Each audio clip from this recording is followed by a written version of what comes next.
Hello everyone, welcome back, or welcome if you are new. I'm Erica and I'm here to talk about the books that I read in November. November was definitely a transition month. It was our first full month back in Georgia after living in Colorado for 2 years.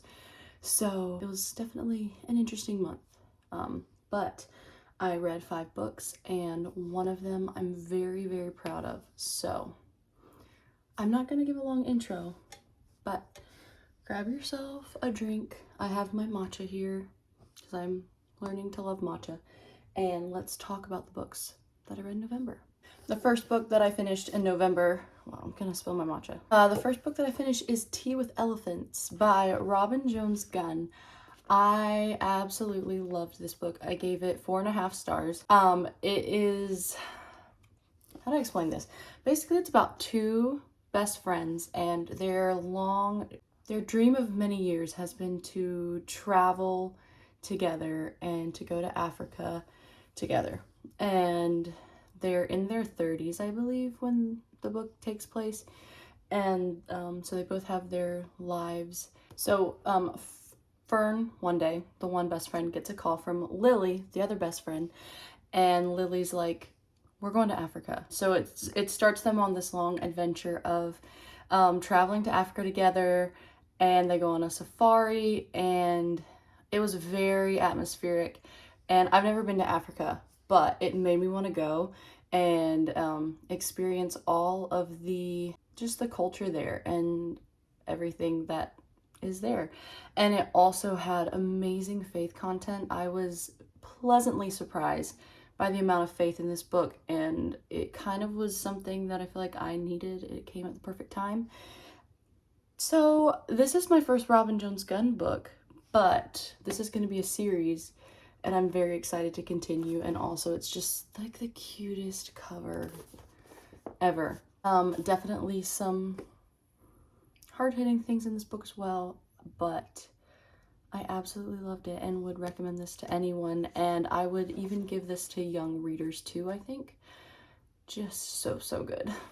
The next book I finished was A Perfect Silhouette by Judith Miller. I was very pleasantly surprised with this book. I think I'd picked this up at the thrift store for free just because it was slightly damaged, and it sat on my TBR cart for so long, and finally I was like, you know what? I'm just gonna pick it up, see what it's about, and I actually enjoyed it so much. It is about Melly, who moves to a mill town because she's looking for work to help out her family. She's not making enough money and she has multiple people to support. So she moves there, starts working in the mill, and then also starts working at a photography shop cutting paper silhouettes, or like paper, what are they called? Paper cuttings or silhouette portraits made out of paper. Yeah, there's also a romance, but she has to she guards herself very carefully.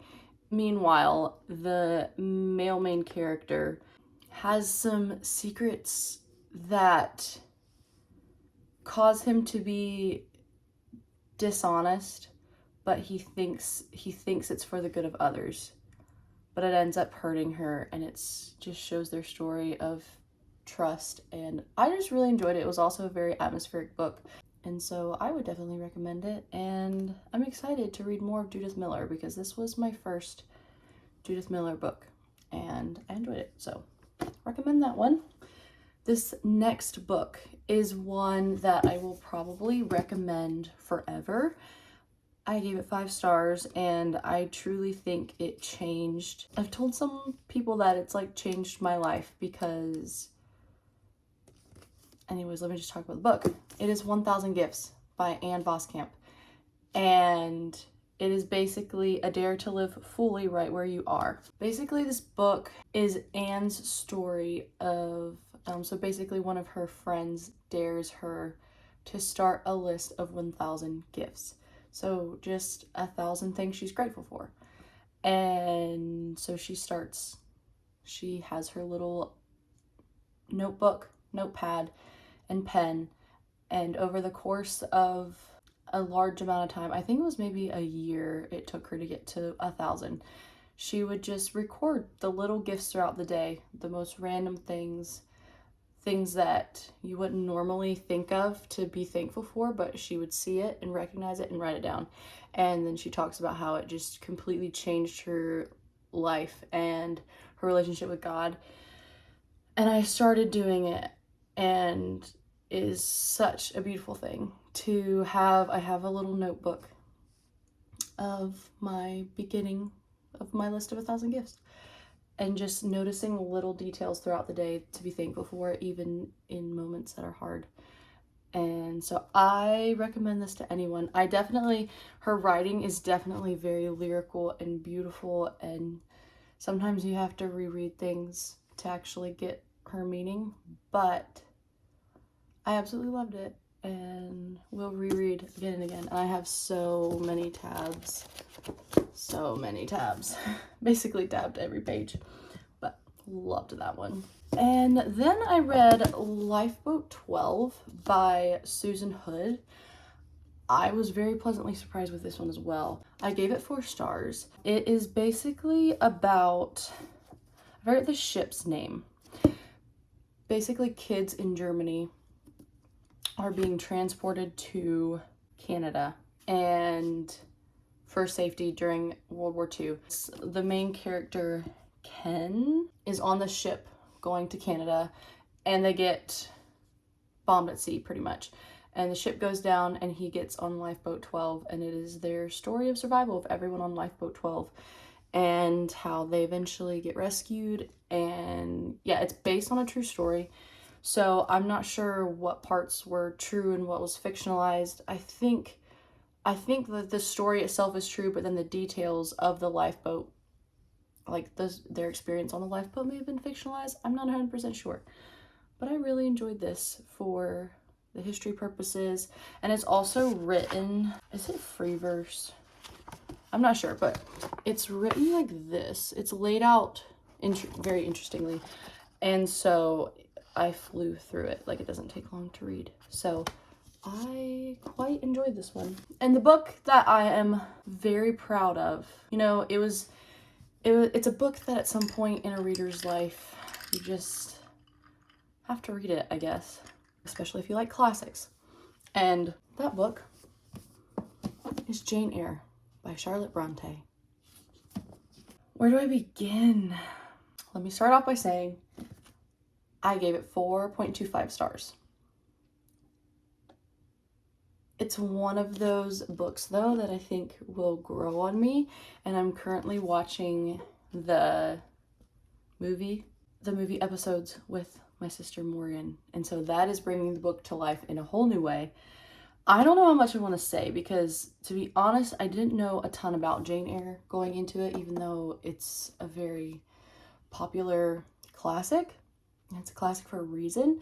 It just always intimidated me because I was like, oh my goodness, it's a Bronte book, and that's scary. But I was very surprised at how quickly I could read it and how easy it was to read.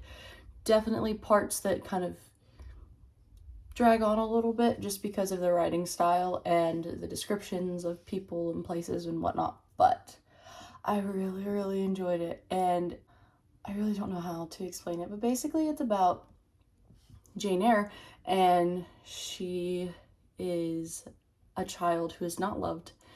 She lives with her aunt and cousins, but they basically hate her. She eventually leaves to go to a school. She's there for 8 years, and then she leaves the school to work for a man who has a little girl, and so she's going there to be a governess. And the story goes on from there. I don't think I'm going to say much more, but there's some weird things that happen, some like scary things that are, I will say though, I was worried that it was going to go down like a weird, like when things started happening that I was like, what is going on? I was scared that it was going to be something weird, like how they put ghosts in stories, and it was not that at all. So if that concerned you, that's not. It's a very real, explainable thing. So I definitely recommend it. Also, my sister Morgan listened to it on audio, and she absolutely loved it. So I think if you're intimidated to read it, because I mean, it's a thick book. If if you're intimidated to read it, maybe try it on audio. I think you can get it on YouTube for free, maybe. Also Spotify. If you have Spotify, you can listen to the audiobook on Spotify, I think, as well. So glad I read this one. And it's going to be very satisfying to put this on my shelf of classics. I've read it. Like, I can look at this and be, I read this. So thank you to all my friends for pushing me to read this. And I feel like it would be a very good book club discussion book. So anyways, I'm going to stop rambling about it. And yeah, very, very happy with this one. Proud of it. So that's all of the books. I did not feel like I had very much to talk about. But here we are. It was a very good month. It felt very good to have more time to read again now that I'm home and life has slowed down slightly. It's probably about to get busy again, but it was a really good month, and it's already December 11th. So that's great. My December reading month has been really good so far. The quantity has not been large, but the quality is fantastic.